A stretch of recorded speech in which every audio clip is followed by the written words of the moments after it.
Hey guys, Matt here. Today it's not mics or preamps, it's this beast right here, this console, the Peavey AMR 2482. I've had a bunch of people ask me recently, what's the go with this console? What is this humongous beast you have on your table? And so I thought, why not do a little video and try and inform some people. There's really not much info out there on it, so hopefully this helps some of you all out there. If you're watching, if you've found one of these, you're thinking about buying it, or even if you're local to me here on the Gold Coast in Australia and you want to come check it out or come and record, that'd be fantastic. Always looking for new projects. So essentially this desk, I'd never heard of it before. I've had it for about a year. When I found it, it was going for a killer price, and I thought, well, why not check it out, you know, let's at least have a go of it. I jumped on Google very quickly when I found this online. I just found it. I sent the guy a message. He just put it up like 20 minutes before. I'm like, oh, I'm really interested in this desk. Knew nothing about it. Thought, better look this up. Looked up a few forums. People were talking about the older ones. I think there's some 1600, 2400, a few of these other numbers. The people that were using them really, really loved them. I thought, okay, well, that's pretty cool. I can't find this exact desk, but I guess it's in the same lineage, you know, so it's the same breeding, so why not give it a crack? So yeah, drove up to Brisbane, grabbed this thing, just fitted into my car, my small hatchback. The guy actually told me he was quite surprised. He had a lot of people messaging him about it, and he couldn't kind of figure it out. I said, well, you know, it's an older analog desk. People are sort of getting into this thing now. And at the time that I bought it, I thought, well, let's give it a crack. Maybe I can run it before my door. You know, just run all the channels in and then do a bit of EQ and stuff with my drums and then run it out into the door. I don't know. I didn't really know what I wanted at the time. I was just sort of freshly starting out with decking out the studio. And needless to say, it's been a great purchase. It's been a fantastic purchase. This desk was made around the late 90s, early 2000s. It was designed around the mid-90s. It's retailed for, I think the guy I bought it from, he paid about 18 grand for it, 18,000 Australian dollars in the early 2000s. I mean, that's a lot of money. You'd nearly buy a house with that money. But I picked it up. I paid $550 for it. It needed a little bit of love. It was a bit scratchy, a bit dusty, you know, but I knew it was solid, and he played a few things through it, and I'm like, this sounds really good. I really like the sound of this. So yeah, basically dragged it home, started cleaning it up a bit, and it's been a great workhorse for me. It's been really, really nice. The sound that I can get through this thing, the preamps are pretty clean. The EQ's really workable. I can kind of sweep it around and get some great results. I'm able to run a bunch of different preamps in, transformer, tube preamps, whatever, run it all in, do any effecting, any inserts on it, and output it into the door. It already sounds nice. I don't have to play around with it too much once it's in Pro Tools. So as you can see, it's set up on this table that I basically had to custom build to be able to fit this thing in. And essentially what I wanted to do was just give myself a centerpiece of this console. I mean, I love the look of it. It's pretty cool. But also just as a focus for my creativity, you know, in terms of how I feel when I sit in my studio. I have this huge console, but it makes me feel like, oh yeah, let's make some music. Let's do something cool. Before it was kind of sitting on the side and it was all a bit, you know, all over the place, and it didn't really have that feel. But I thought, no, I'm going to build a desk. I'm going to put this thing on as my main centerpiece, and it's been great so far. I've had it like this for a few weeks now, and I'm loving it with the screen sort of coming over the top. But yeah, to have it sort of right in the center here, it's been a great idea for my creativity and just the general feel of the studio. So yeah, let's have a closer look. I'll show you what's going on in each of the sections, and hopefully it gives you a little more understanding of this desk. I don't know all the ins and outs of this thing. There's a lot going on. But hopefully I can shed some light on it anyway. So let's have a closer look. So up in the top section here, we've got a few different inputs. You've got a couple of different line inputs, a tape input, XLRs obviously. They're all my direct outs on each of the channels, all these black ones here. That's my direct outs. And your inserts. The direct outs are post fader, which is really, really handy. And, you know, it means you can sort of get all the EQ goodies and the insert and everything else you want and then run it out. I love that feature. After that, you've got a pad on every channel, you got a phase and some phantom power, the gains. Then you got your mic line or tape switch. I haven't played around with that yet. Somebody smarter than me might know what that does, but I'm not entirely sure how that affects the input. Then you got a high pass. Then you got your EQ section here, which is really nice and tweakable. You know, you've got a couple of different frequencies that you can just sweep through and pick those. And then you got a high and low shelf.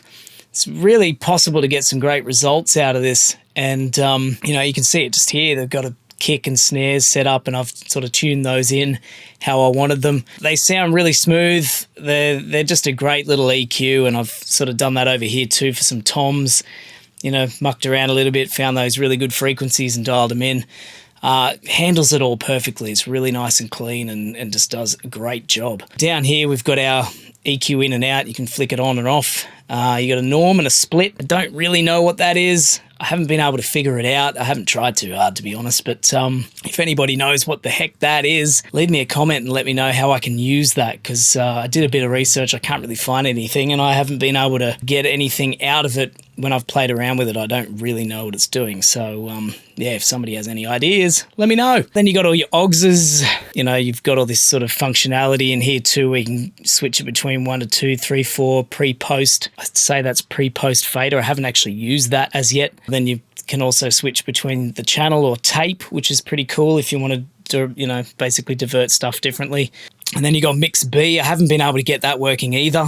Theoretically, I should be able to send a separate mix to a different channel, but I haven't been able to get that working. I think there's something wrong with the mix B output, but anyway, I'll get to that in a sec. So then you have your solo, your mute, and all your subgroups in the bottom. At the moment, I'm running a compressor or an RNLA, the FMR unit, running that on my overheads into the inserts there. And then we come over here, and essentially you can see that I've got 8 stereo in coming from the door. Essentially, that's just so I can sum on the desk. So that basically means I can sort of run, you know, drums, bass, guitar, whatever, in as stereo channels, and then I just use this to sum. It's got its own little EQ and auxiliary section up in here. I don't really touch any of that. I'm kind of more into getting the right sound in the door, and then I can just run it through here just for summing. And, you know, essentially you can run it all into your subgroups there as well if you want. But once it's come through here, basically out of the master here, that's a insert that I've got on there, a compressor, just a little FMR RNC down here. Running that as a little master compressor, which is nice, just trimming a little bit off the top and giving it a bit of spunk. It sounds pretty cool. Then it goes back into the door and I do a little bit of final processing, and that's it. So up in this top section, you've got your monitor outs, you've got the mix B out, which, as I said, I can't seem to get that working. Q out, you got your tape ins here, something I'm not screwing around with, but that's another option if you want it.